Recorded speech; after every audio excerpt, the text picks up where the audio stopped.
Right, gang, down at District in Battersea with obviously a close friend, Mr. Fred Silcock. Friend, used to be a colleague, rugby player, someone who I massively love and trust, and we talked around performance with a purpose across the whole Stay Strong Collective YouTube channel, and I've come down today to participate in the Hyrox FTP test. So I'll let Fred introduce himself and tell you a little bit of a story about him, and then we'll go on to the Hyrox stuff.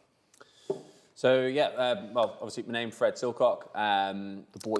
In terms of background, really, I played professional rugby after university. My mum said, make sure you go to uni because you're pretty injury prone. And I didn't normally listen to her advice, but I'm glad that I did on that one, because it was a very short career of about 2.5 years where I retired, and then I ended up getting into fitness coaching after doing a bit of work in the city. Tried that, enjoyed it, and learned a lot, but I found that there was not really as much of a ceiling on fitness coaching as there was previously, and all these different ways you could take your career. I'm super passionate about it. So from the coaching standpoint, that was the start of my journey, but then from a athletic point of view, obviously I was a bit limited with the 12, 13 operations that I'd had. Bionic man. Exactly. Got into functional fitness, was doing competitions like the Turf Games, was going to CrossFit classes, all that type of thing. And then I moved to Singapore, which is where I met yourself. And we were still competing. Unfortunately, had a lot of different injuries and different bits and bobs, even still just sort of managing that after rugby. Came back and I studied with a company called Red Pill Coaching, biomechanics, but they're a sports performance company. Absolutely love it. They taught me everything I know from a coaching standpoint, getting people out of pain, all that type of thing, which is kind of where all of this sort of came about, really, from in the Hyrox stuff and wanting to do that. So we sort of parted ways for a little bit in terms of working together. And then when Hyrox came about, I remember doing it in Singapore, actually, with one of the guys over there, and it was a different beast. I think the people that actually did the Hyrox in Singapore, there's a different sort of gravy in that heat. Yeah, definitely. Running in serious heat. Humidity is horrific. And just keep your heart rate down over there. You try and get anybody to train at Zone 2 in Singapore, extremely difficult unless they're sat next to an aircon, because that's just not out. 100%. And me and the lad doing it was a guy called Dylan, and we both just have one gear, and that is just full send full red all line. The time. Didn't know anything about pacing strategies, just knew how to go hard all the time. And we did that workout, and it was a bit of a leveler. I actually remember you doing that. I remember Kevin walking in after you guys had done it, and even he was seeing Jesus at that point. Oh yeah, it was next level pain cave, and for like a really long period of time. So having been going to classes, all of that type of thing, everything's like short, intense burst. You're always going, dick swinging and measuring against other people and that type of thing. Whereas you can get really caught out on this type of event with that. I just found that out. Yeah. Yeah, absolutely. So it's about pacing and stuff, and I kind of got my mind as I was working with the guys with Red Pill, and I think the main thing that's important to us is and it's always been important to me. My mum will just say it's me just wanting to be right, but I just like to make sure, which it is. Yeah, It definitely is. Yeah, and I just want to make sure I'm not just. There's so many people out there. It's that the fitness industry. It's a very low barrier to entry. And it can be, I think, quite confusing for the consumer. Sure.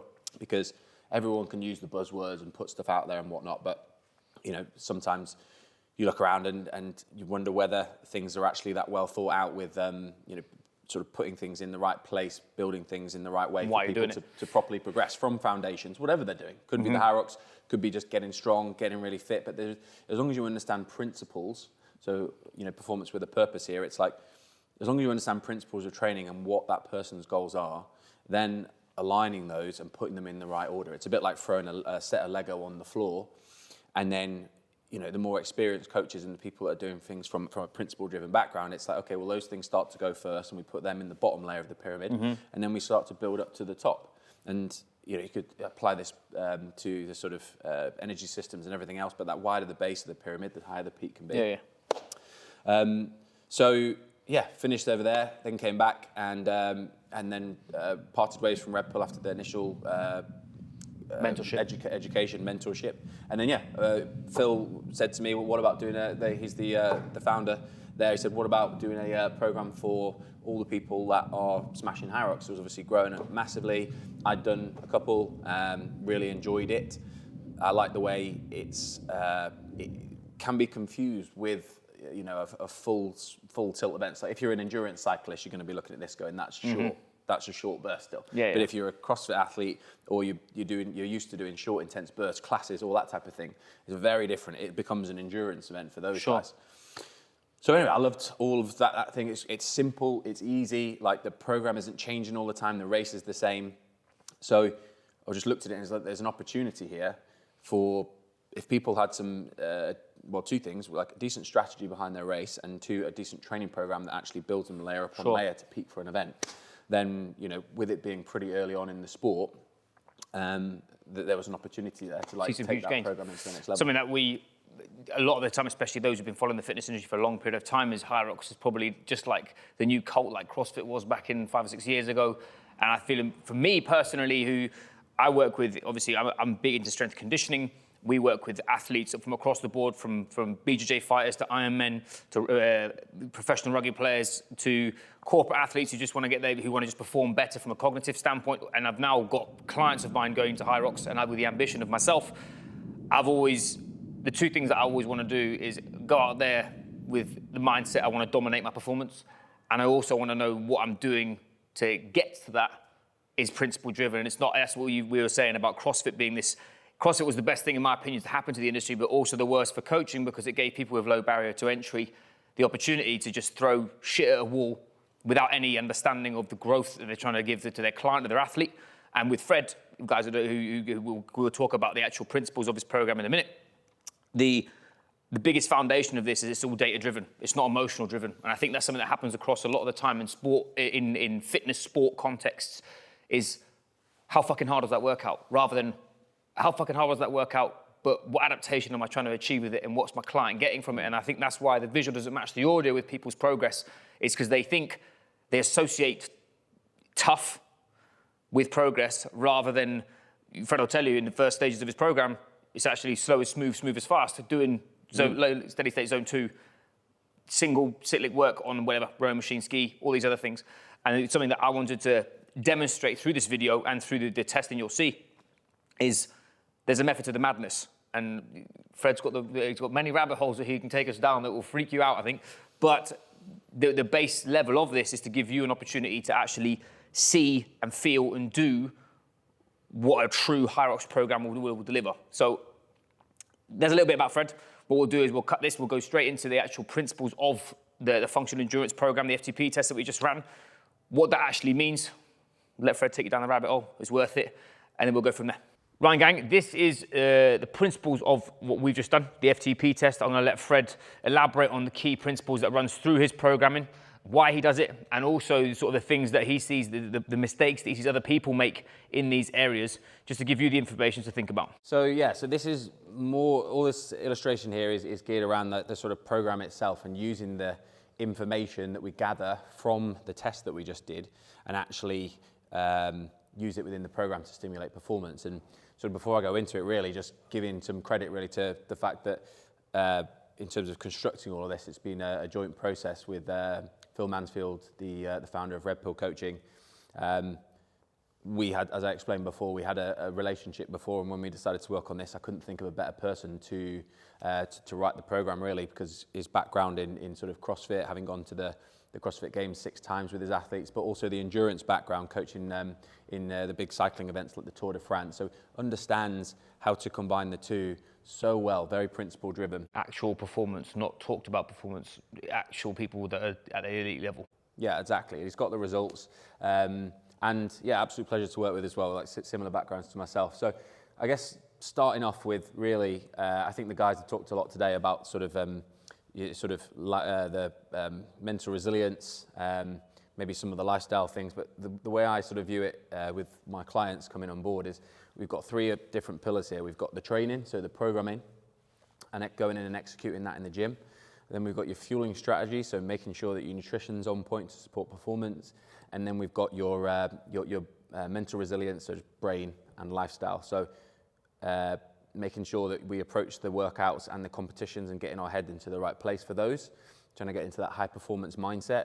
And then lifestyle, things like managing your stress, your sleep and everything. Because I think sometimes we can get a bit obsessed with these two here, but if sleep, stress management, that type of thing is not under control, like these two can be completely out of kilter anyway, and it doesn't matter how nerdy we go down with the program design, it's like these are the bases to be able to do that, and it's really important to Biggest to dictating understand. factor of recovery will be your lifestyle. We've talked around before about the shreds principle, which was, I got that from Sam Miller: sleep, hunger, energy, recovery, digestion, and stress. Those are huge, massive indicators of any performance that you're going to be doing from a physiological or a cognitive standpoint, for sure. Yeah, and Will actually was kind enough to come on board and do a workshop on that. So all my clients have access to that, which is just all about the shreds. Okay, cool. So once they've done the test, I think one of the most important things to understand here is this sort of pyramid first of all. So if we kind of think about trying to improve your performance, if we've got actually competing in an event like Hyrox is in the middle here, that's the perform. So that's, for example, if we were talking about just pacing, for example, or we could apply this to getting stronger, whatever it is, that's your actual function, so you going in and performing. So it might be that's your actual race pace. Then we have a bottom-up and a top-down approach to improving that. So kind of thinking a bit like a gears in a gearbox of a car is that you've got 5 gears. Like if we're racing at gear 4, it's really important that it's not like we need to train in gear 4 all the time. We need to make sure that we develop in gears 1, 2, and 3, which really support gear 4, and then also 5 if we need to go there. And to be able, these complement the middle one. So when I think about sort of and Phil's thought about putting this sort of longer term program together, is looking at this and thinking, okay, this is the first 6 months of the program, which obviously we sort of build upon as well. And the first 9 weeks, we're in base camp. So I've kind of thought about it like a sort of climbing and summiting Everest. So if we imagine the race that we're really trying to peak for is at the end of the 6 months here. We've got base camp, 9 weeks. The main focus here, we've got injury prevention, building volume, because without doing that, it's very hard to then express yourself maximally, like bigger lifts, pushing yourself as hard as you can. Like, so it's all about building that volume to start with, building your aerobic base, so working on those lower gears a little bit. And it's not to say that there's no high intensity work, it's just the percentages that change a little bit, and I'll explain that in a second. Improving your training habits. When I say skill development, I don't mean gymnastics and stuff. I mean like just the skills that you use in a Hyrox event. So working those individually and gentle blends. So rather than pulling, like in this part of the program, your training doesn't necessarily, and it shouldn't look exactly like a Hyrox, really. Like it should be breaking these things down, working on them individually before we pull them back together. So you can see here, these are the percentages of the sort of build, perform in the middle, and intensity. So down here I've got build, intensity, and perform. So build is like, as an example from one block within this phase, which is 3 blocks long. That's 80% is build, 15% intensity, 5% is looking like the actual Hyrox, the sport. So you can see how that's there. Then we go into the death zone. So that's actually building on what we've built the base, and now we're going to build on that. Yeah, exactly, yeah. So yeah, you get your first exposure to it, build on that, lay all the foundations, the base of the pyramid that we can now build on. So here, it starts to look a little bit more like the sport itself of a Hyrox. We start to blend the components a bit more. We work on speed and power development because we've put in the groundwork here to be able to turn the strength into speed and power. And then there's going to be a high fatigue phase. So you can see in here, we've got builds now down to 5%, intensities up to 80%, and then the perform element. So now we're creeping towards 15% in there. So there's going to be much more rest in here because we're going to be taxing the central nervous system, doing the higher strength work or the lower rep strength work, for example. And then finally, when we get to the end of that, we go into the summit. So this is six weeks, and I kind of split it up into here. So the first phase being race replication, and the second phase being peaking for the event. So now it's looking seriously like, so the percentages here are 0% build, 10% intensity, 90% perform. So now it is literally looking like a Hyrox thing. The training sessions are much more resemblant of the actual race. So we've got race rehearsal, fine-tuning things, so really getting used to that type of environment, how you're going to be feeling in it, because it's going to really be replicating that. Reduction of the fatigue that we would have experienced in this phase here. Prepare your form, and then essentially expressing that sport form in your sport, which is going to be the actual race itself. And then you can just see in the actual peaking phase, so just the second 3 weeks here, build down to 0, 30% intensity, and then 70% perform. So we just take a little bit of volume out, and we just make sure we just get a bit more of speed and power in there as well. Also, as you said, there's a huge amount of detail, and I think the main thing that we'll get from this is, guys, first things first, if you do have any specific questions for this, drop them in the comments, or I'm going to link Fred's Instagram and social media pages. Drop them a line. He obviously more than happy to sort of help you. Just to sort of give the viewers a bit more of an overview in relation to two huge mistakes that you see through their programming, because I think this is wicked from someone like you said, for me and you, we're blending this down. I think a lot of the viewers are on that cusp of they're just like super fucking excited to get in the game, and there's it's like they're scrolling Instagram and there's a million Hyrox adverts. What are two key things that you would say for someone, one to not do, and then one to look for?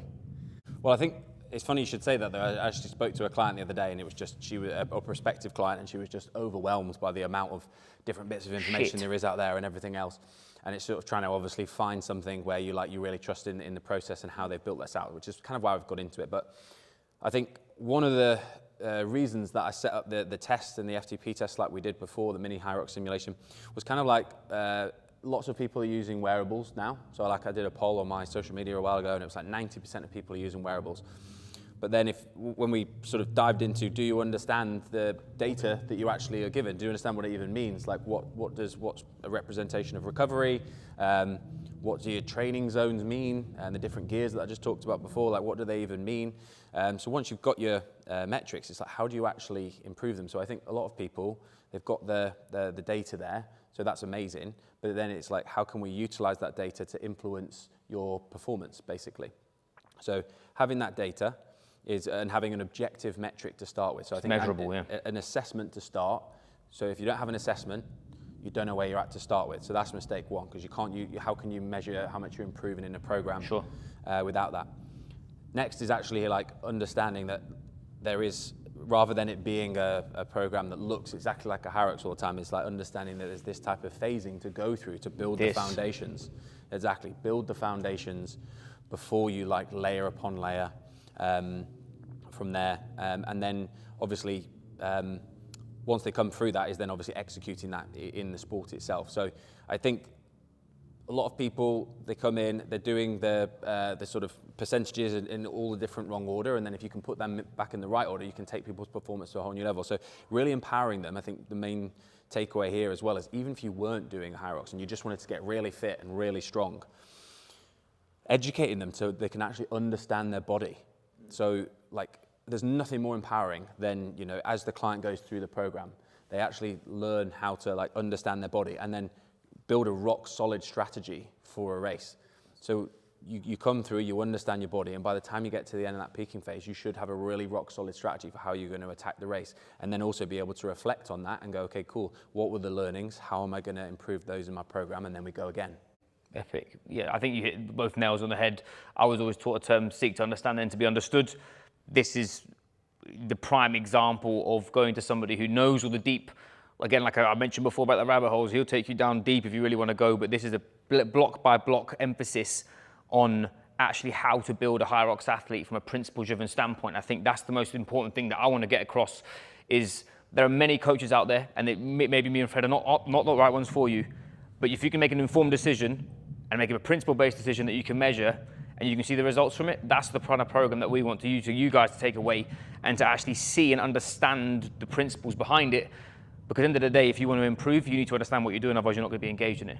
So no, I think anything else? Is that you reckon? Not really. I just think a more succinct way of saying, those problems before is just like having data but not using it correctly, not building out or going through the phases of a program in a sensical order, and then finally just not building a rock solid strategy. So not having a strategy before you go into a race. So actually have a strategy before you go in, so you actually know how to attack it rather than going in willy-nilly. They would be the three things that I would be like, if you want to really take your performance to the next level, they're the three things that you need to focus on. Yeah, but that's awesome. Guys, if you have any questions, you want to learn more, I'll link Fred's social media and contact details underneath. He's also got a YouTube channel, you can follow that too. Gains Without Pains, I think it's under. Yeah, that's just got a lot of old school. exercise. Hey, he's got some great haircuts on there, doing some exercises on there. So have I, don't you worry if you scroll. So guys, thank you very much, Fred. And like you said, hopefully fingers crossed, you guys will learn something. Anyway, you take care. Cheers.